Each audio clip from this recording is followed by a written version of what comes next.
ମୋର ଜ୍ଞାନୀ ଗୁଣୀ ବିଦ୍ୱାନ ଓ ଆଶା ବାନ୍ଧିଥିବା ଶିକ୍ଷକ ବନ୍ଧୁମାନଙ୍କୁ ବା ଅଧ୍ୟାପକ ବନ୍ଧୁମାନଙ୍କୁ ପ୍ରଣାମ କରି ମୋର ୟୁଟ୍ୟୁବ୍ ଚ୍ୟାନେଲକୁ ସ୍ୱାଗତ କରୁଛି, ଯାହା ଷ୍ଟଡି ଟେକ୍ ବାଏ ଦାସ ସାର୍ରେ ନାମିତ। ଆଜି ଆମେ କିଛି ବାର୍ତ୍ତାଳାପ ହେବା, ଯାହା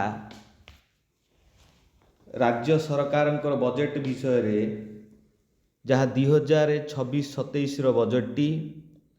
ଆମମାନେ କେଉଁଠି ନା କେଉଁଠି ସେ 488 ବର୍ଗର ହେଉ କି 662 ବର୍ଗର ହେଉ, ଅଧ୍ୟାପକ କର୍ମଚାରୀ ବନ୍ଧୁମାନେ ଆଶା ବାନ୍ଧିଥିଲେ ଯେ ଆମ ପାଇଁ ଏ ବଜେଟ୍ରେ କିଛି ହେଉ ବା ହେବ ବୋଲି ଆଶା ବାନ୍ଧିଥିଲେ ଆମ ନେତାମାନଙ୍କ ପାଇଁ ଉପରେ।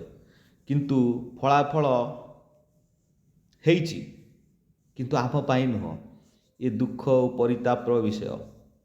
ଯାହା ଦେଖ, ଶିକ୍ଷା ପାଇଁ 42,565 କୋଟି, 42,565 କୋଟି ଟଙ୍କା ମଞ୍ଜୁର ହୋଇଥିବା ବେଳେ ବା ସାଙ୍କସନ୍ ହୋଇଥିବା ବେଳେ, ଯାହା ଆମର ଶିକ୍ଷାର ଭିତ୍ତିଭୂମି ଓ ଦକ୍ଷତା ବିକାଶକୁ ପ୍ରାଧାନ୍ୟ ଦିଆଯାଇଛି ତା ଭିତରେ। କିନ୍ତୁ ଇଏ କ'ଣ 488 ବର୍ଗ ହେଉ କି 662 ବର୍ଗ ହେଉ, ଇଏ କ'ଣ ଶିକ୍ଷାରେ ପରିଗଣିତ ହେଉଛି କି ନାହିଁ? ବୋଧେ ଏ ପରିତାପର ବିଷୟ। ସେ ଯାହା ବି ହେଉଛି ହେଉ, କିନ୍ତୁ ଆମମାନଙ୍କର ଦୁଃଖ ଯନ୍ତ୍ରଣା କେଉଁଠି ନା କେଉଁଠି ଗଭର୍ଣ୍ଣମେଣ୍ଟ କ'ଣ ବୁଝୁଛି ତାଙ୍କୁ ହିଁ ଜଣା।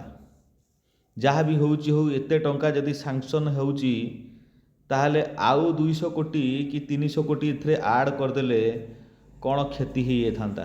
ଯଦି 42,565 କୋଟି ସାଙ୍କସନ୍ ହେଲା, ୟାକୁ ଯଦି 43 କୋଟି ହେଇଯାଇଥାନ୍ତା, 43,000 କୋଟି, ତାହେଲେ କିଛି ଏଠି ଗଭର୍ଣ୍ଣମେଣ୍ଟକୁ ଏମିତି କେତେ ଫରକ ପଡ଼ିଥାନ୍ତା।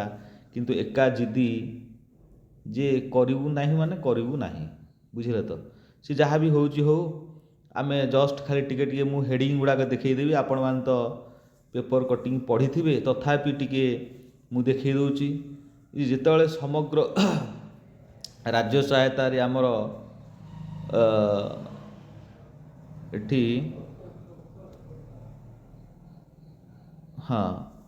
ସମଗ୍ର ଶିକ୍ଷାକୁ ରାଜ୍ୟ ସହାୟତା ଆମର 1131 କୋଟି ଯେତେବେଳେ ହେଇଥିବା ବେଳେ, ଆମର ସମଗ୍ର ଶିକ୍ଷା ପାଇଁ 38,5 କୋଟି।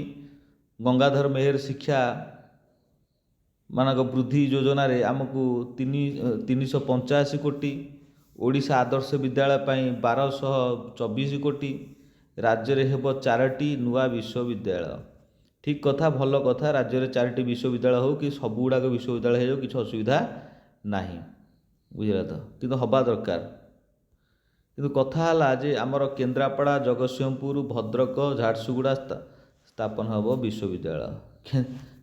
ଇଏ ଜଗତସିଂହପୁର ଗୋଟେ ଛୋଟିଆଟେ, ଝାରସୁଗୁଡ଼ା ଗୋଟେ ଛୋଟିଆଟେ, କେନ୍ଦ୍ରାପଡ଼ା ସବୁ ଛୋଟିଆ ଛୋଟିଆ ଜିଲ୍ଲା ଗୁଡ଼ାକରେ ବିଶ୍ୱବିଦ୍ୟାଳୟ ହଉ କିଛି ଅସୁବିଧା ନାହିଁ। ବିଶ୍ୱବିଦ୍ୟାଳୟ ହେବା ଆବଶ୍ୟକତା ଅଛି, ହେଲା। ଯେଉଁ ବିଶ୍ୱବିଦ୍ୟାଳୟ ଅଛି ତାଙ୍କୁ ଟିକେ ତାର ଯଦି ଡେଭଲପମେଣ୍ଟ କରିକି ଇଏ ହେଇଥାନ୍ତା, ତାହେଲେ ସିଏ ବି ଭଲ ଆହୁରି ହୁଅନ୍ତା। ଖାଲି ବିଶ୍ୱବିଦ୍ୟାଳୟ ଖୋଲିଦେଲେ କିଛି ଲାଭ ନାହିଁ।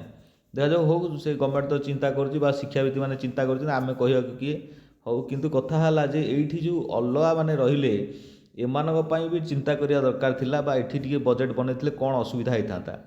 ପାରାଦ୍ୱୀପ ବା ବଲାଙ୍ଗୀରରେ ନୂଆ ସରକାରୀ ଇଞ୍ଜିନିୟରିଂ କଲେଜ ହେବା ଦରକାର। ହଉ, କିଛି ଅସୁବିଧା ନାହିଁ। ସମ୍ବଲପୁର ଓ ବ୍ରହ୍ମପୁରରେ ହେବ ବିଶ୍ୱ ଦକ୍ଷତା କେନ୍ଦ୍ରର କ୍ୟାମ୍ପସ୍। ନିଶ୍ଚିତ କଥା, ଇଏ ବି ହେବା ଦରକାର, କିଛି ଅସୁବିଧା ନାହିଁ। ଏଥିପାଇଁ 278 କୋଟି ଟଙ୍କାର ବ୍ୟୟ ବରାଦ ହେବ। ସେ ଯାହା ବି ହେଉଛି ହଉ, ଏଇଟା 2036 ସୁଦ୍ଧା ବିଶ୍ୱର ଦକ୍ଷତା ବା କେନ୍ଦ୍ରରେ 5ଟି କ୍ୟାମ୍ପସ୍ ହେବ, ହେଲା।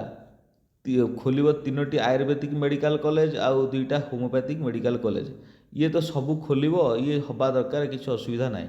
କିନ୍ତୁ ୟା ଭିତରେ ବି ଏ କଥା ବି ହେବା ଦରକାର ଥିଲା, ଯାହା 488 ବା 662 ବର୍ଗର ଯେଉଁ ଶିକ୍ଷକମାନେ ରହିଗଲେ ବା ଲେଫ୍ଟ ଆଉଟ୍ ହେଇ ରହିଯାଇଛନ୍ତି ବା ରହିଗଲେ, ବା ବାକି ଯେଉଁମାନେ ତାଙ୍କର ପେନସନ୍ ପାଇଁ ଯେଉଁମାନେ ଅପିଲ୍ କରୁଛନ୍ତି, ସେ ରିଟାୟାରମେଣ୍ଟ କିଏ ହେବ ଯାଉଛି, କିଏ ହେଲାଣି, ବାକି ତାଙ୍କର UGCର ଯେଉଁ ମାନ୍ୟତା ହିସାବରେ ତାଙ୍କର ଯେଉଁ ଇଏ 94 ଜିଓ ଅନୁସାରେ ସେମାନେ ପାଇବା ଆବଶ୍ୟକତା ଅଛି।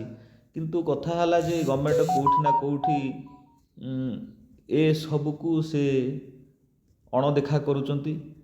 ହଉ, କେତେ ଦିନ ଅଣଦେଖା କରୁଛନ୍ତି କରନ୍ତୁ, ଯେହେତୁ ତାଙ୍କ ହାତରେ ଛୁରୀ, ତାଙ୍କ ହାତରେ କାକୁଡ଼ି, ସେ ଯାହା ଯେମିତି କାଟିକି ଖାଇବେ।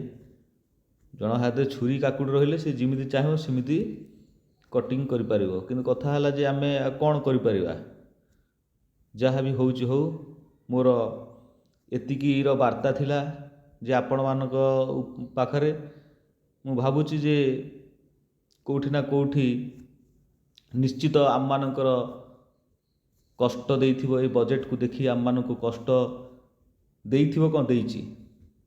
କିନ୍ତୁ କ'ଣ କରିବା, ଗଭର୍ଣ୍ଣମେଣ୍ଟ କ'ଣ କରୁଛି ଆଗକୁ ଦେଖିବା। ଆଜିର ଏଇ ଅଧ୍ୟାୟର ବା ଏଇଠି ମୁଁ ମୋର ଭିଡ଼ିଓକୁ ସମାପ୍ତ କଲି। ଆଗକୁ ଦେଖିବା କ'ଣ ହେଉଛି। ଆପଣମାନେ ଏ ଚ୍ୟାନେଲ୍ ସହିତ ଯୋଡ଼ି ହେଇକି ରୁହନ୍ତୁ।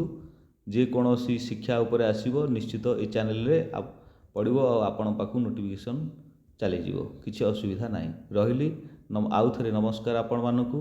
ମୁଁ ଚାହୁଁଛି ଯେ ସେମାନଙ୍କ କଣ୍ଠରେ ଜଗନ୍ନାଥ ବିଜୟ ହୁଅନ୍ତୁ। ନିଶ୍ଚିତ ଆମ ଦୁଃଖ ତାଙ୍କ ହୃଦୟ ସ୍ପର୍ଶୀ ହେଉ। ନିଶ୍ଚିତ ଏ ଆମର 488 ଆଉ 662 ବର୍ଗର ଯେଉଁ ଶିକ୍ଷକମାନେ ରହିଲେ ବା ତାଙ୍କର ଯେଉଁ ଅସୁବିଧା ରହିଲା ସେମାନେ ପୂରଣ ହେଉ ବୋଲି ମୋର ଆଶା ଓ ଜଗନ୍ନାଥଙ୍କ ପାଖରେ ପ୍ରଣାମ। ରହିଲି, ଧନ୍ୟବାଦ।